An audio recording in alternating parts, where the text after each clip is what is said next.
حاجه لنفسك وتعمل حاجه لعيلتك. في الاخر زي ما اسامه قال لك وابو جاسم قال لك 36 سنه عمرهم ما وصلوا دور 16، النهارده بيعملوا تاريخ لهم وللمغرب. عشان كده اللعيبه دي لازم نرفع لها القبعه. وانا واحد من الناس لازم اقول ياسين بونو ده انا واحد من الناس اللي بتربطني بيه علاقه كبيره وشخصيه هاديه ومحترم فوق مستوى. عشان كده ربنا بيكرمه ان هو النهارده يصد ضربات الجزاء بالطريقه دي. يبقى في حاجه الراجل ده بينه وبين ربنا، في حاجه ان هو بيشتغل، حاجه تربطه بينه وبين الحراس مرمى اللي معاه، حاجه كويسه تربطه بين المدرب اللي هو مجهز الثلاث حراس مرمى، حاجه تحسب للكابتن وليد ان هو مجهز ال 23 لاعب. انت بتلاحظ اللاعب اللي بينزل زي اللاعب اللي جوه، مفيش النهارده 6 تغييرات 5 تغييرات، مفيش واحد بيزعل، مفيش واحد بيتضايق. ده يعرفك ان ده منتخب ان شاء الله يوصل، مش هقول المباراه اللي قبل النهائي، يوصل المباراه النهائيه ده على نفس الاداء ده وعلى نفس الترابط والروح والتشجيع اللي انا شايفه في الاستاد النهارده من الجمهور المغربي. انا النهارده وطلحه قاعدين بنغني مع الجمهور، بنرقص مع الجمهور. انا النهارده زوجتي ام ياسين بتشجع معايا وقاعدين نغني الاغاني المغربيه فرحانين.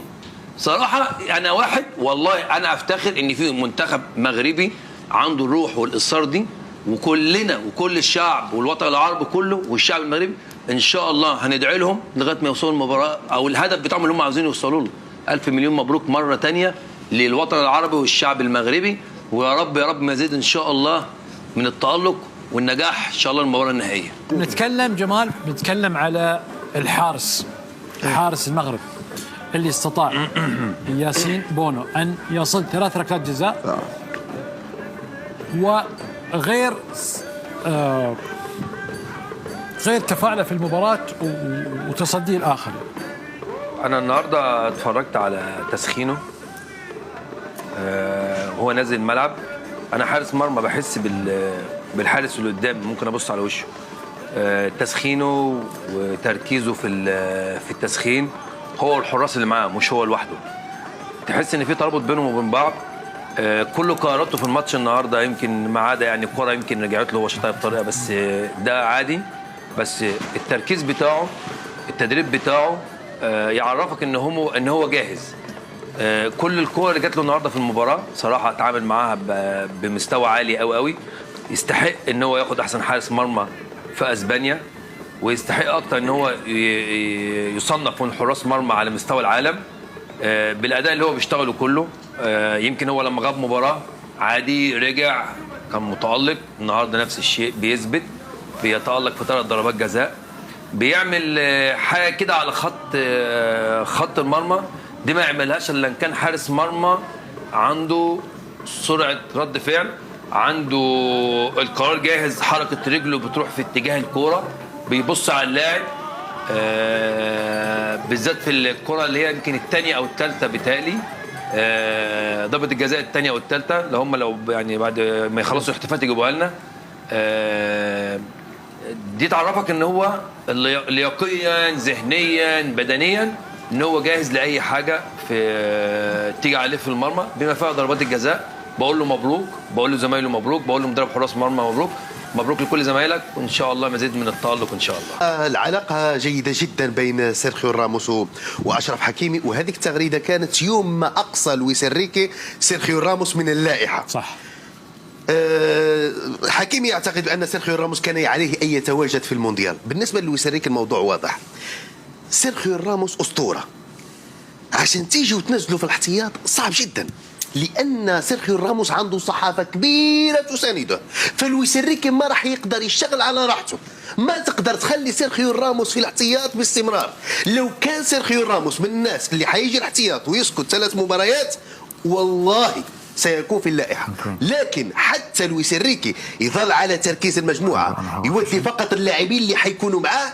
قال لا، اقصي سيرخيو راموس من المجموعه وحذهب بالمجموعه اللي موجوده. لكن وزن سيرخيو راموس صعب جدا في اسبانيا، عنده تاريخ كبير، من الصعب جدا تخليه في الاحتياط. بس سناء من المغرب، تفضلي سناء.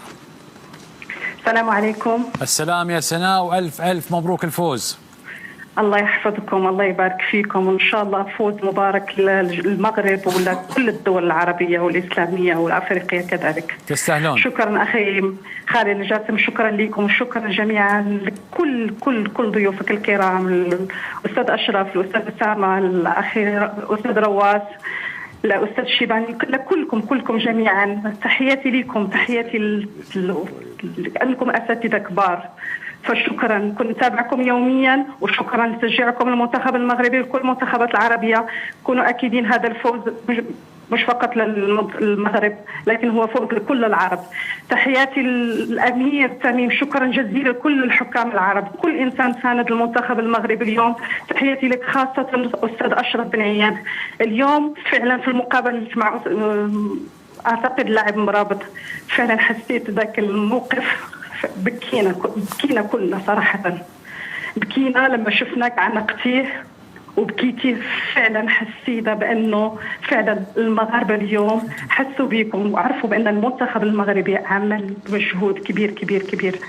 برافو لوليد الدرقرابي، برافو لكم كاملين، شكرا كثير على مجهوداتكم كاملة. تحياتي لكم، وإن شاء الله المنتخب المغربي يرفع راسكم بإذن الله. تحياتي لكل واحد منكم، جنود الخفاء اللي بيعملوا مجهود كبير، المراسلين، كل جنود الخفاء وين ما كانوا. الله يحميكم والله ينصركم إن شاء الله، وإن شاء الله مبارك عليكم هذا يعني العرس الكروي العالمي. مبروك على قطر ومبروك على كل الدول العربية، رفعتوا راسنا، وإن شاء الله المنتخب المغربي إن شاء الله يرفع راسكم في الكرة العالمية إن شاء الله. لما لا فوز بكأس العالم؟ ليش بنحلم؟ احنا عرب، إن شاء الله رفعوا راسكم، احنا عرب. شكرا كثير لكم كل أساتذة، كلكم تحياتي لكم من المغرب. سناء، هي كلمة واحدة، احنا رفعنا راسنا فيكم يا المغرب. ألف مبروك، تصبحين على خير واحتفالات سعيدة إن شاء الله. الله يحييكم، الله يحييكم، شكرا. الله يحييكم، وإن شاء الله نصبح على كأس العالم. ليش لا نحلم كلنا إن شاء الله، من حقنا نحلم. حقك عندكم هذا المنتخب الجميل وهذا الجمهور الغفير الجميل الكبير، من حقك انك تفرحين وتحلمين بعد. عبد المنعم، مبروك يا عبد المنعم.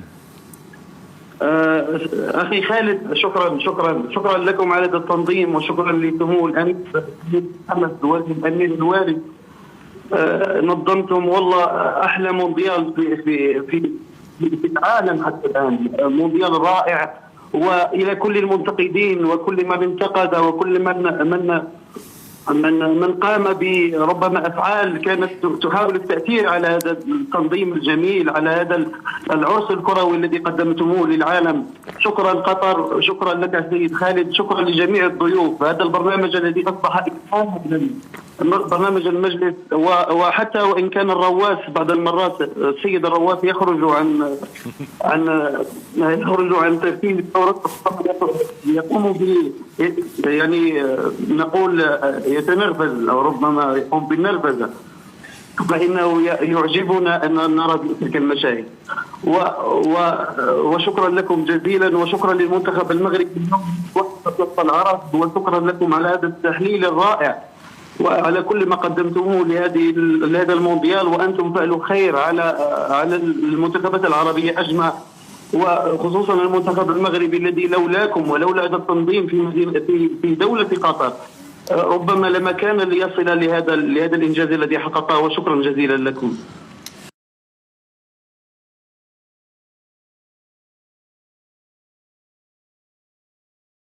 ألف شكر لك يا عبد المنعم، وألف مبروك الفوز. نشاهد الاحتفالات الآن مباشرة في هذه اللحظات في درب لوسيل بابتهاج وفرحة بتأهل المنتخب الحبيب المغربي إلى دور الثمانية لأول مرة في التاريخ.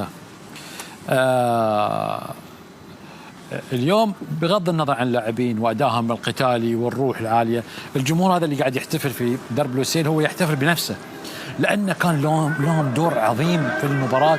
أشرف تفاعل مع كل هجمة، تفاعل مع كل فرصة، مع كل تسديدة، صحيح. مع كل صدة، مع صافرة الحكم، صحيح. مع قطع الكرة، صحيح. يا أخي اسمح لي، يعني شاركوا في المباراة. يعني اللاعب لما كان يفتقد تلك الدفعة البدنية سأقول، كان الجمهور يجيب البطارية ويرجعوا من جديد، خصوصا في اللحظات الصعبة. الجمهور قدم مستوى رائع ليس فقط في هذه المباراة وإنما المباريات السابقة، لكن هذا المباراة تحديدا عندما كانت إسبانيا تحاول المنتخب المغربي كان له دعم كبير من قبل الجماهير المغربية الرائعة والعربية في كل لحظة.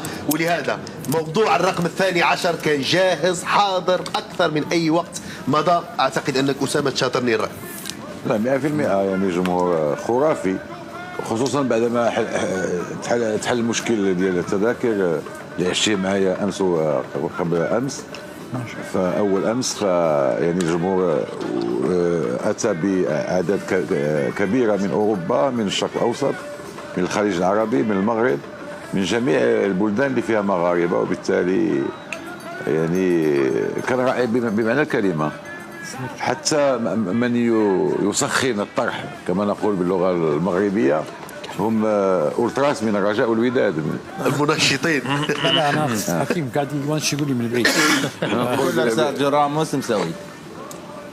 والله شوف الجمهور ما شاء الله خالد. شوف الجمهور